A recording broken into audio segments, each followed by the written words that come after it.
திருச்செந்தூர் முருகன் கோயிலில் சுவாமி தரிசனம் செய்த தமிழக வெற்றிக் கழக தலைவர் விஜய் மீண்டும் சென்னை திரும்பியிருக்கிறார். இதுகுறித்த கூடுதல் தகவலை செய்தியாளர் சாலமன் வழங்கிட கேட்கலாம். சாலமன், வணக்கம். கள தகவல்களை சொல்லுங்க. தமிழக வெற்றிக் கழகத்தோட தலைவர் விஜய் நேற்றிரவு சென்னையிலிருந்து அவர் தனி விமானம் மூலம் புறப்பட்டு அதன் பின்னர் மதுரை விமான நிலையத்துல சென்றடைந்தார்.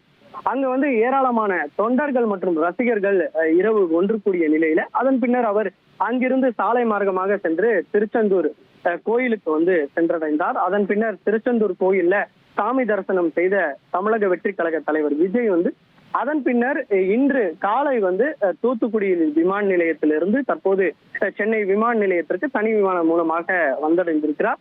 அதன் பின்னர் அவர் இங்கிருந்து கார் மூலமாக நீலாங்கரில் இருக்கக்கூடிய அவரது இல்லத்திற்கு புறப்பட்டு சென்றிருக்கிறார். அதே வேஷ்டி சட்டையுடன் அவர் சென்னை விமான நிலையத்திற்கு வந்தடைந்து அவர் இங்கிருந்து புறப்பட்டு இருக்கிறார். இவர் திடீரென இந்த திருச்செந்தூர் முருகர் கோயிலுக்கு சென்று இந்த சாமி தரிசனம் செய்திருப்பது அரசியல் வட்டாரத்துல மிகப்பெரிய ஒரு சலசலப்பை ஏற்படுத்தியிருக்கக்கூடிய நிலையில தற்போது இவரது வருகை அரசியல் களத்துல ஒரு பேசும் பொருளாக மாறி இருக்கிறது. தமிழக வெற்றி கழகத்தோட தலைவர் இந்த திருச்செந்தூர் முருகன் கோயில்ல சாமி தரிசனம் செய்துவிட்டு தற்போது அவரது வீட்டிற்கு சென்று கொண்டிருக்கிறார்.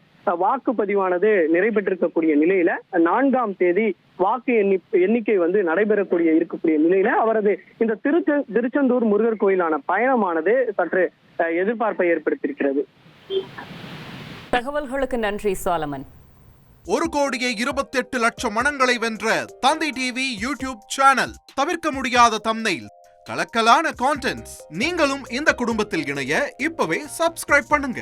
அசுரபலம் கொண்ட எங்கள் டிஜிட்டல் கரங்களில் உங்கள் விளம்பரங்களை சேர்க்க வாட்ஸ்அப் பண்ணுங்க. 8939888838. Email advtthanditv@dttv.in.